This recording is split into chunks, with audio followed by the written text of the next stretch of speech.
ఓం నమః శివాయ శ్రీమాత్రే నమః. మిత్రులకి, శ్రేభిలాషులకి, అలాగే నన్ను ఎంతగా ఆదరిస్తున్న యూట్యూబ్ ప్రేక్షకులందరికీ కూడా పేరు పేరు ధన్యవాదాలు.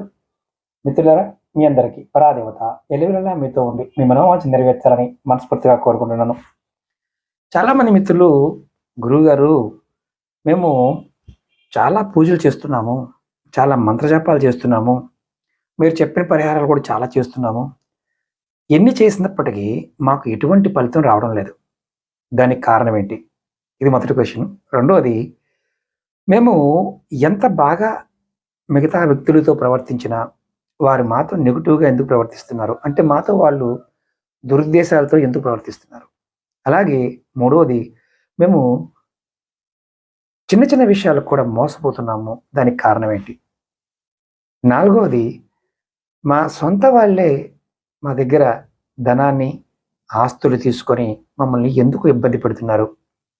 దీనికి కారణం ఏంటి? ఐదవది, చేసుకున్న భార్య, భర్త, పిల్లలు ఎందుకు మోసం చేస్తున్నారు? దీనికి కారణం ఏంటి? ఈ 5 విషయాలకి సమాధానాలు ఒకే ఒక్కటి. మీ అందరికీ తెలియనిది ఏంటంటే, మనందరం పుట్టడానికి, ఒక మానవ జన్మ ఎత్తడానికి శాస్త్రంలో 73 జన్మల నుండి 73,000 కోట్ల జన్మల నుండి 83,000 కోట్ల జన్మల పుణ్యఫలాన్ని ఖర్చు పెట్టుకొని మనం ఈ భూమి మీద పుట్టాము అని పురాణంలో రాసి ఉంది. తంత్రశాస్త్రంలో ఎవరైనా సరే ఎప్పుడు ఇబ్బందులు పడుతూ ఉన్నారు అనుకుంటారో వారు ఇబ్బందులు పడుతూనే ఉంటారు అనేది తంత్రశాస్త్రం చెప్తున్నమాట.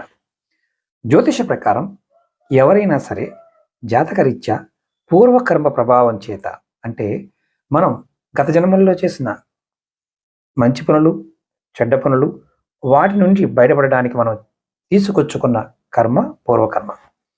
ఈ పూర్వకర్మ ప్రభావం ఎలా ఉంటుందంటే, జాతకంలో శని భగవానుడు కర్మకారకుడు, రాహువు భ్రాంతికి, చిత్తానికి కారకుడు, కేతువు పితృదేవతల పాయింట్ ఆఫ్ వ్యూలో వచ్చే కర్మల్ని అందించడంలోనూ, అలాగే కుజుడు వైవాహిక జీవితంలో భార్య పిల్లల ద్వారా కొన్ని సమస్యలు సృష్టిస్తూ ఉంటారు.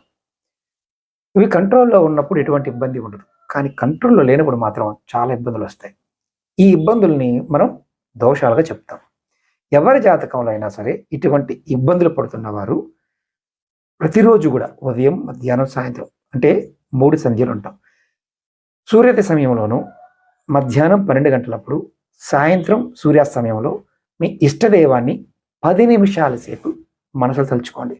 మీ జీవితంలో ఈ దోష ప్రభావాలన్నీ మీ మీద పనిచేయకుండా ఉంటాయి. ఇది ప్రయత్నపూర్వకంగా ఆడవారు, మగవారు ఇద్దరు చేయండి. మంచి ఫలితాన్ని పొందుతారు. ఓం నమః శివాయ.